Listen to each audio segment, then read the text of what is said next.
Maido. Hi there, Japan fans. In today's show, we're going to talk about where do we get ideas from for our speeches.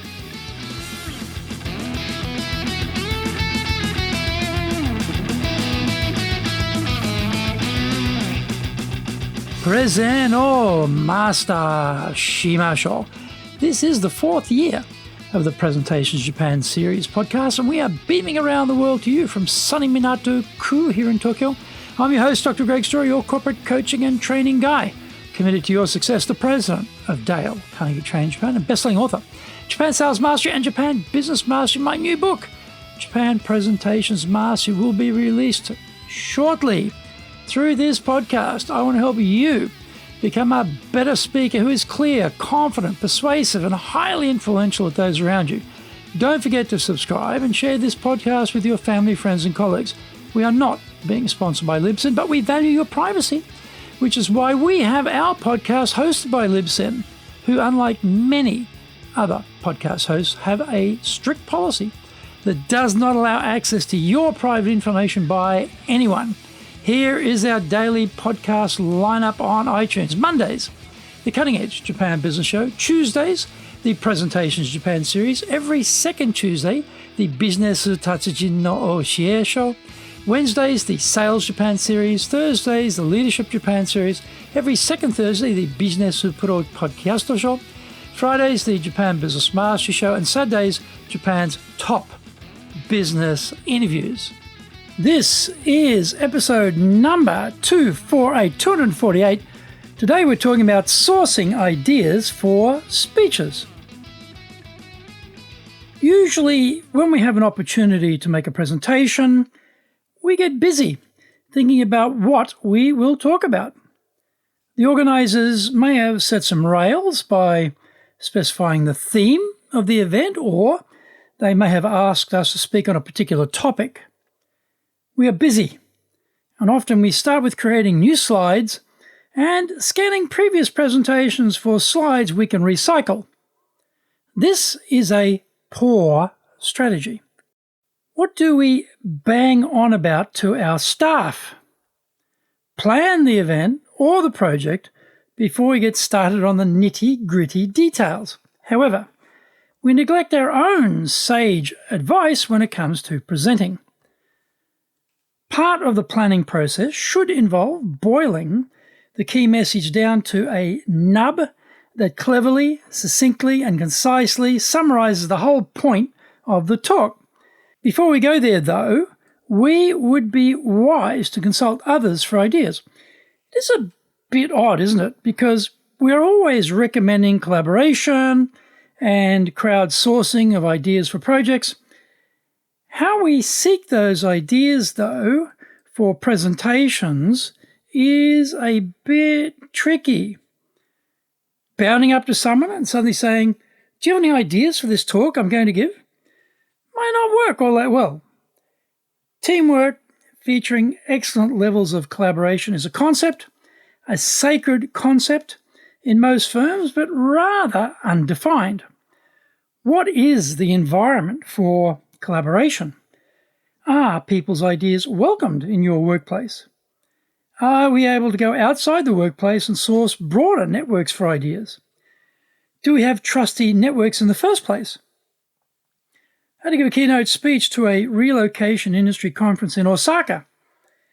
I called my contacts working in that industry and asked them about their issues, headaches, and challenges. I've never worked in that industry, and neither had anyone in my company, so I needed that broader network to help me. The irony was that after all the work I had put into crafting that piece de resistance, COVID put the whole event to the sword. I never did give that talk. It would have been brilliant, of course. Find out more when we come back from the break.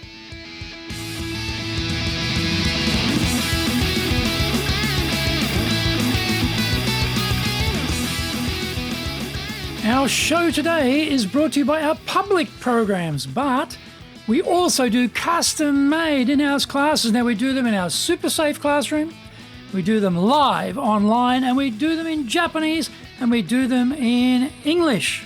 Now today's show is brought to us by on the 3rd of August. We're doing Getting Results Without Authority. On the 6th of August, Innovation. On the 24th of August, Innovation Leadership.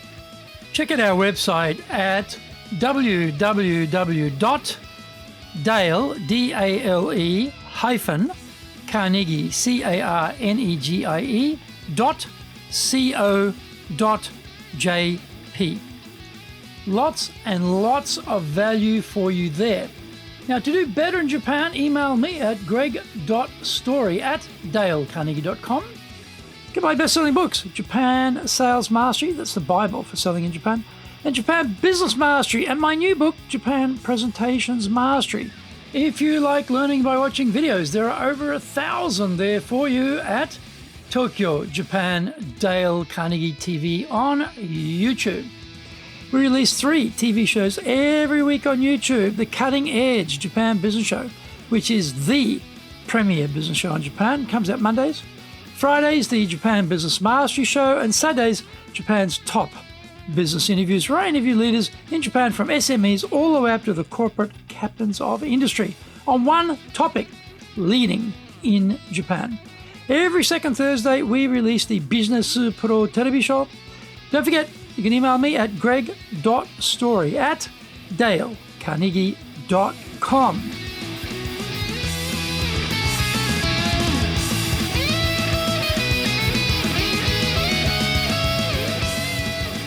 Welcome back. Jokes aside, the idea of involving others is a good one because we only know what we know. 2 brains are better than 1 is ancient wisdom. But how often do we avail ourselves of outside input? I was getting my book, Japan Sales Mastery, translated and was struggling for the best title in Japanese. My friend Takadachi and I were having lunch and I mentioned my problem. He said, "Why don't you just call it za eigyo, or the sale?" My son later said to me, "Why don't I drop the katakana for za on the cover and just use the from English to become the eigyo?" That was a very interesting idea, a very smart idea, because I am an Australian writing in Japanese about selling in Japan. So the title combines both languages to differentiate the book as a foreigner would look at the world of sales in Japan. I would never have come up with those ideas on my own, so it demonstrated the value of collaboration. The problem is we all recognize this in theory, and we should be applying it to our presentation preparations. But we turn the whole thing into a solitary affair. We emerge from our cave, brandishing our slide deck, and away we go.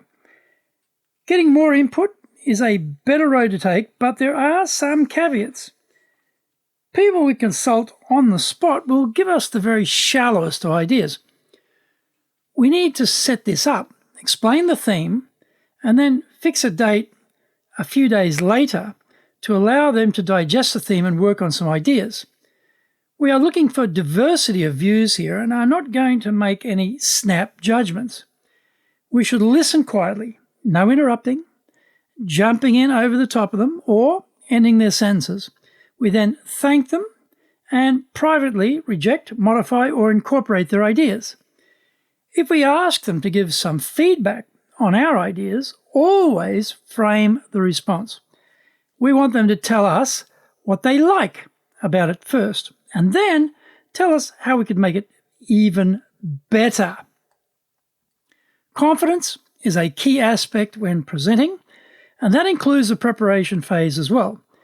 This whole effort doesn't have to take a lot of time, so we're not going to be caught in a time crunch and have to rush things to be in time for the talk. More ancient wisdom says, we don't plan to fail, but we often fail to plan. We can incorporate more ideas in the preparation phase if we simply plan for it.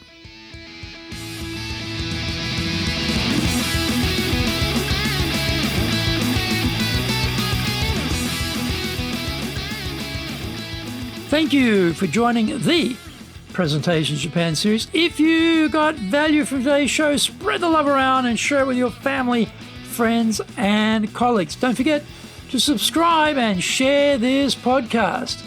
Immediately apply what you have learned today, use it, and go out there and become a presentations legend. Remember, I'm your corporate coaching and training guy in your corner, committed to your success here in Nippon.